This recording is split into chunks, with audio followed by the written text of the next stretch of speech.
မင်္ဂလာပါဥဒ္ဒရာကျော်ပါအားလေးချမ်းအောင် educator ပါကျွန်တော်မိဘတွေနဲ့တွေ့တဲ့ခါတိုင်းမေးလေးရှိတယ်မေးခွန်းလေးပေါ့ဖေဖေမေတို့ရဲ့သားသမီးတွေကလေးတွေကိုပျော်ရွှင်တဲ့ဘဝကိုရစေချင်တာလားအောင်မြင်တဲ့ဘဝကိုရစေချင်တာလားလို့မေးတိုင်းမှာချက်ချင်းအဖြေပေးတတ်ကြတယ်ဟာဆရာကလေးတွေကိုပျော်ရွှင်တဲ့ဘဝကိုရစေချင်တာပေါ့သူတို့ဘဝမှာပျော်ပျော်ရွှင်ရွှင်ကြည်ပြည့်စေခြင်းနဲ့ပျော်ရွှင်တဲ့ဘဝမျိုးပဲရကျင်ပါတယ်ဆိုပြီးတော့ပြောကြပါတယ်။ဒါမဲ့တကယ်တမ်းလက်တွေ့မှာကြတော့ဖေမေတို့ကအောင်မြင်တဲ့ဘဝကိုပို့ပြီးတော့လိုလားကြတာတော့တွေ့ရဗျ။ကလေးကိုပို့ပြီးတော့အောင်မြင်စေခြင်းနဲ့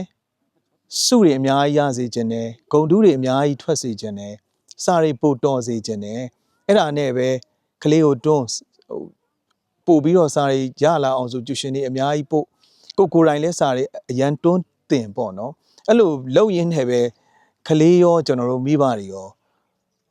ပျော်ရွှင်မှုနဲ့ဝေးလာကြတယ်စိတ်တွေဖြီးစည်းလာကြတယ်နှစ်ယောက်လုံးစိတ်တွေဖြီးစည်းလာကြတယ်နှစ်ယောက်လုံးဆက်ဆံရေးတွေပြတ်ပြားလာကြတယ်ကလေးရဲ့ emotional တွေထိခိုက်လာတယ်အဲ့ဒါကိုသွားတွေ့တယ်ဗျအဲ့ဒါကျွန်တော်တို့ရှိမှတယ်မဟုတ်ပါဘူးကမ္ဘာပေါ်မှာအဲ့လိုဖြစ်ရတဲ့အများကြီးရှိပါတယ်ဖေမေတို့ကိုကျွန်တော် Oxford Genius ဆိုတဲ့အရန်ထူးချွန်တဲ့သင်္ချာထူးချွန်တဲ့ကလေးလေးတယောက်ကြောင်းပြောပြချင်ပါတယ်အဲ့ဒီကလေးလေးရဲ့မိဘနှစ်ပါးကသင်္ချာပါမောက္ခတွေ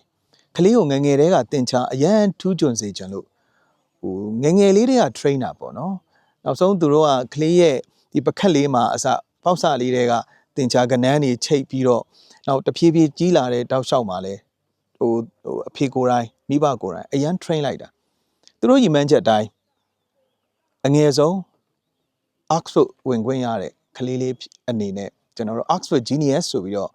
နာမည်လေးကြီးသွားတယ်ထူးချွန်တယ်ပေါ့အဲ့ဒီကလေးလေးက Oxford ရောက်ပြီးတိတ်မကြောက်သူက University ကနေထွက်ပြေးသွားတယ်ထွက်ပြေးပြီးတော့သူ့ကိုဗမာသွားတွေ့လဲဆိုတော့ Burger Sign တစ်ဆိုင်မှာ waiter လုပ်နေတာသွားတွေ့တယ်အဲ့ဒါနဲ့သတင်းတောက်တွေကပေါ့နော်ကလေးကိုဟာဘလို့ဖြစ်တာလဲဘာကြောင့်လဲဆိုဝိုင်းမေးကြတော့သူကနန်းတင်ချာတွေကိုမြင်ရင်အံကျင်လာတယ်တဲ့တင်ချာတွေကိုမကြည့်ကျင်တော့အဲ့ဒါကြောင့်သူ့စိတ်တွေအယမ်းမွန်းကျက်တဲ့အတွက်သူဆက်ပြီးတော့မနေကျင်တော့ဘဲနဲ့သူထွက်ပြေးပြီးတော့ Burger Sign မှာစပွဲတို့လုပ်တယ်ဘာဖြစ်လို့သူဒီလောက်စိတ်ညစ်သွားလဲဆိုတော့ဒီကလေးရဲ့ emotional development ပေါ့နော်သူ့ရဲ့ emotional ကိုမကြည့်ဘူးနောက် emotional ကိုလစ်လူရှုလိုက်တဲ့အတွက်ကလေးကထူးချွန်တယ်ဒါပေမဲ့မပျော်ရွှင်ဘူးမပျော်ရွှင်တဲ့အတွက်မအောင်မြင်တော့ဆရာရဲ့ခုနဆရာပြောသလိုအောင်မြင်မှုတော့မလိုက်ရဘူးလားဆိုတော့တားရွှေအိုထမ်းလာတယ်လို့ပေါ့ပျော်ရွှင်ပြီးတော့အောင်မြင်တဲ့ဘဝရအောင်လုပ်နိုင်အကောင်းဆုံးပေါ့နော်